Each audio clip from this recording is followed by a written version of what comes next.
de mim, porque os meus olhos viram o Rei da Glória. Imediatamente um anjo toca na sua boca e diz: o teu pecado, a tua iniquidade é perdoada e é tirado da sua vida. Agora ele ouve uma voz que diz: a quem enviarei? Missão se começa com esta base: poder e conhecimento. Poder e conhecimento se diz equilíbrio. Porque com o poder Jesus curava, Jesus multiplicava o pão e o peixe. E com o conhecimento ele conduzia o povo no caminho do milagre. Isaías então agora ele ouve uma voz que diz: a quem eu enviarei? Isaías já estava restaurado, seu pecado perdoado e a sua iniquidade também perdoada. O que eu quero dizer nesta noite através desta palavra: o Senhor só restaura a vida para usá-la para um propósito, de também levar essas vidas que foram restauradas a outras vidas que têm um lábios impuro, que anda no meio de um povo também de lábios impuros. Deus não enviou Isaías a não ser num outro lugar. Que lugar é esse, pastor? No meio de um povo de lábios impuros. Agora Isaías estava restaurado. E Deus não disse: Isaías, você vai. Deus perguntou: a quem enviaremos? Quem vai ir por nós? Imagina Isaías agora restaurado dizendo: vou aproveitar a minha vida. Vou curtir agora que Deus me restaurou. Ele olha para um lado, não vê ninguém. Olha para o outro, também não vê ninguém. Então Isaías diz uma palavra que nós devemos ter muito cuidado em dizer: envia-me a mim, Senhor. Por que, pastor, nós temos que ter essa preocupação de dizer: envia-me a mim? Porque Deus tirou Isaías do meio de um povo de lábios impuros para fazer ele entender que quando uma vida é transformada, Deus também quer, através daquela vida, que outras vidas também sejam transformadas. Deus não nos chamou para ficarmos parados. Deus não nos chamou para ficarmos sentados. Deus nos chamou para sermos restaurados, para que outras vidas, através da nossa, também sejam restauradas. Muitas das vezes nós falamos: Deus, eu quero fazer a sua vontade. Mas nem sempre a minha vontade é a vontade de Deus. Eu tenho que entender que Deus queria que Isaías fosse a um povo de lábios impuros. Muitas das vezes, se eu olhar para as mensagens de Jeremias, Jeremias chorava, porque as mensagens dele não eram mensagens de fácil aceitação. Mas Deus disse: Jeremias, eu te chamei para arrancar, mas eu também te chamei para edificar. Tem pessoas que vão ouvir a sua mensagem, no início não vão agradar, mas a sua mensagem vai trazer cura, a sua mensagem vai curar, vai libertar, porque as minhas palavras estarão nos seus lábios. Aleluia. Deus disse para Isaías: eis que o teu pecado passa de ti. Muitas das vezes nós falamos: Senhor, faz na minha vida a sua vontade. Não vou tomar tempo e nem vou me ater nessa palavra, a vontade de Deus. Mas a vontade de Deus para a vida de Jesus foi que ele morresse na cruz. A vontade de Deus para Moisés não era ele simplesmente ser príncipe do Egito, era ele ser preparado para voltar para libertar um povo através do poder de Deus. Quando Deus levou José para ser governador do Egito, não era o propósito José ser governador, mas para lá na frente Deus sustentar através de José o povo por causa da fome que iria vir. Deus não nos chamou para fazer missão, para a gente ficar parado. Deus ele vai nos enviar a um povo de lábios impuros. Agora você imagina você pregando a palavra no meio de um povo de lábios impuros. Vão querer te desanimar, vão querer fazer você parar. Mas a unção de Deus na sua vida vai te dar força para prosseguir. Por isso que eu disse que a obra de Deus ela é feita através de poder, mas através de conhecimento. Porque em Lucas capítulo 24, Jesus ele abre o entendimento dos seus discípulos. Depois ele diz: não se aparte de Jerusalém até que do alto sejais revestido de poder. Aleluia. Ou seja, o poder leva o milagre a acontecer. E quando eu conheço a Escritura, me faz permanecer no caminho do milagre. Deus disse, Isaías, você vai ser enviado a um povo difícil, porque os seus lábios são impuros.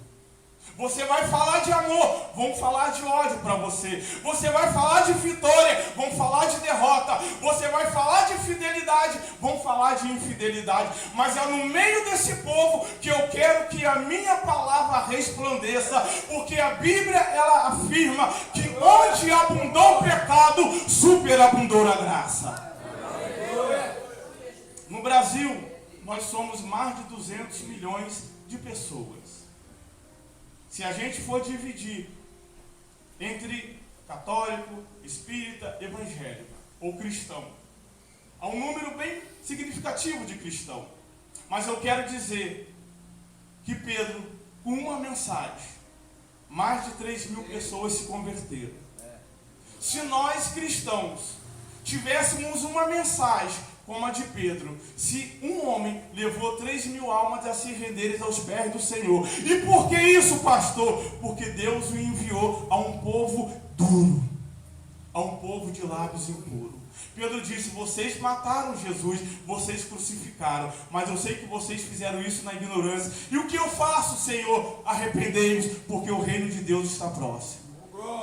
A palavra de Deus cura, a palavra de Deus transforma. Deus vai nos enviar a pessoas desesperançosas. Deus vai nos enviar a pessoas que já não têm mais alegria, já não têm mais prazer em viver. E a palavra de Deus vai trazer esperança a essas pessoas. Mas para que eu vá até essas pessoas, eu tenho que ter uma visão de equilíbrio. Porque nem sempre o milagre vai fazer as pessoas acreditarem. Se eu pegar a Bíblia e ler no livro de João, a Bíblia vai dizer, nem por causa dos milagres de Jesus, alguns acreditavam nele. Mas quando Jesus falava, alguns diziam, nunca ouvimos alguém falar como este homem falou.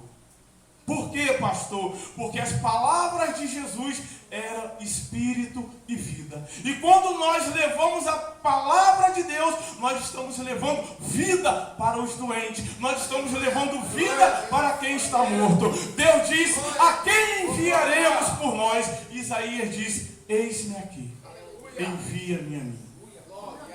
Isaías teve uma visão de glória. Não vá se o Senhor não te enviar. Mas pastor, não tem o ID do Senhor. Mas ele diz, primeiro, eu abro o seu entendimento para você compreender as Escrituras. Depois seja revestido de poder. Equilíbrio.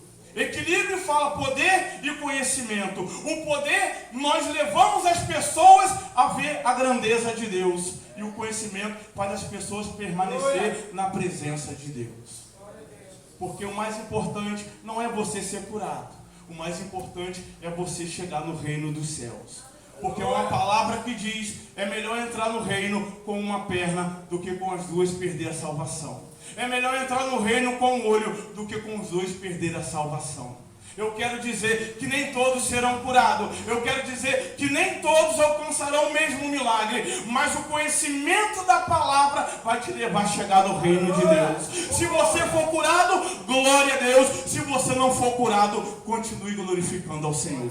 Porque é melhor entrar no reino de Deus com um olho só. Porque lá não vai haver cego. Isso é uma palavra que Jesus está dizendo. Meu irmão, não se preocupe. Porque Lázaro foi ressuscitado, mas morreu de novo. Mas o conhecimento da verdade de Deus te leva a permanecer na presença dele. A quem enviarei? Isaías diz, envia-me a mim.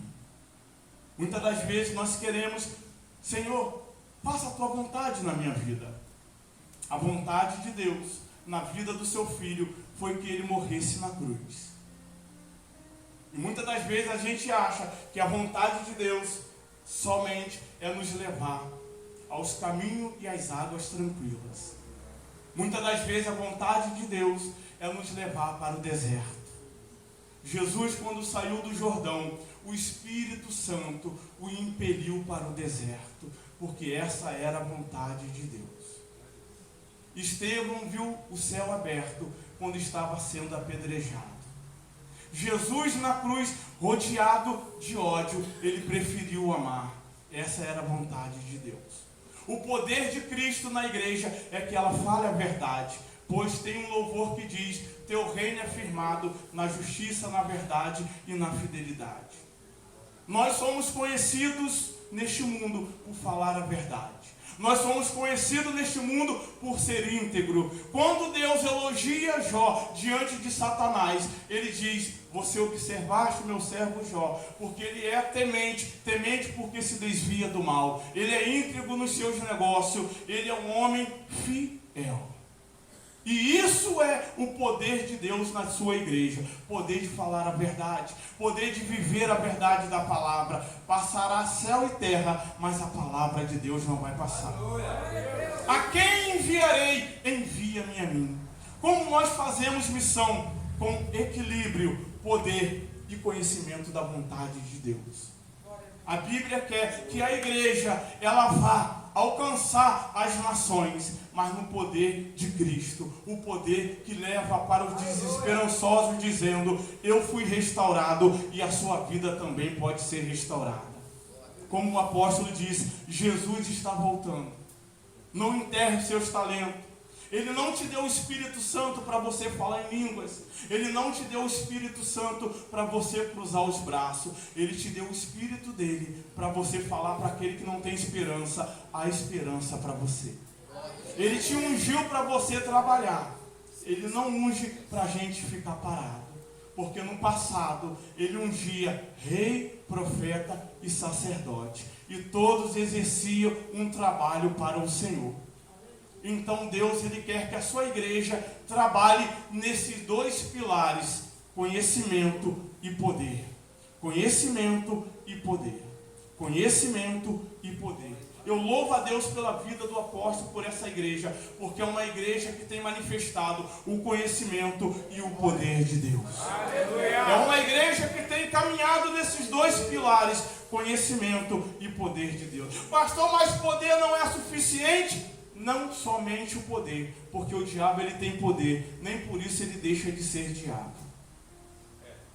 Ele tem poder, nem por isso ele deixa de ser diabo. Se eu não caminhar nesses dois pilares, conhecimento e poder, poder só não basta, porque até o diabo ele tem poder, nem por isso ele se converte.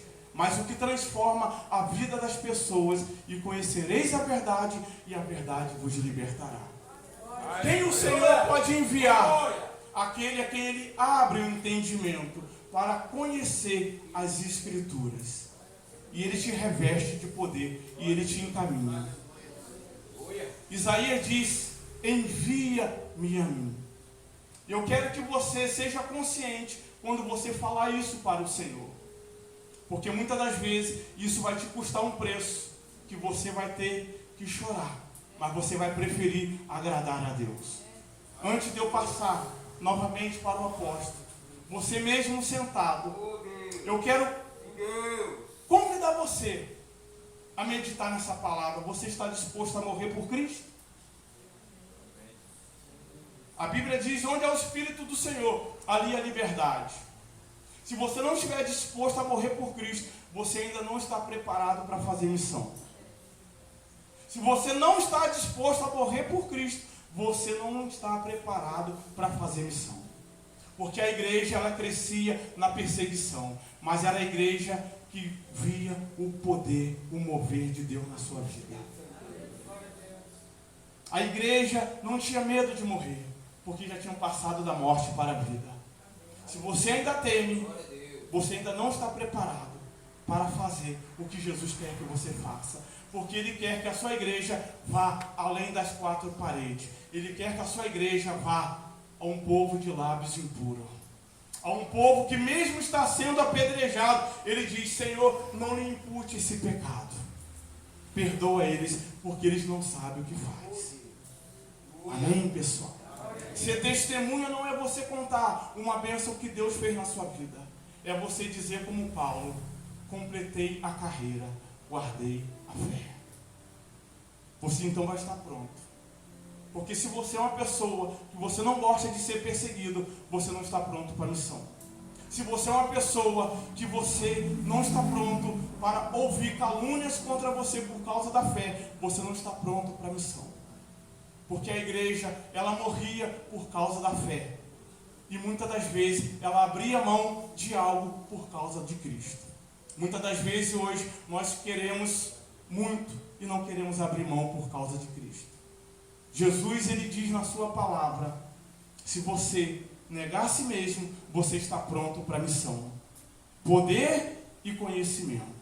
Por isso que muitas das vezes nós nos frustramos no Evangelho.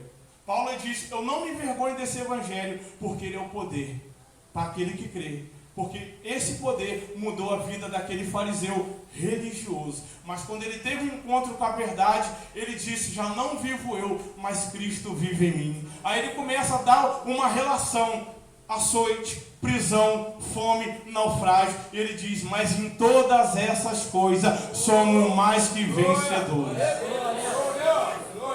Perseguição não para o verdadeiro cristão. Fome muito menos. Calúnia, porque já passamos da vida para a morte. Como matar quem já morreu? A morte só é uma para nos levar à presença do nosso Mestre. Curve a sua cabeça, Pai. A sua fase, Deus.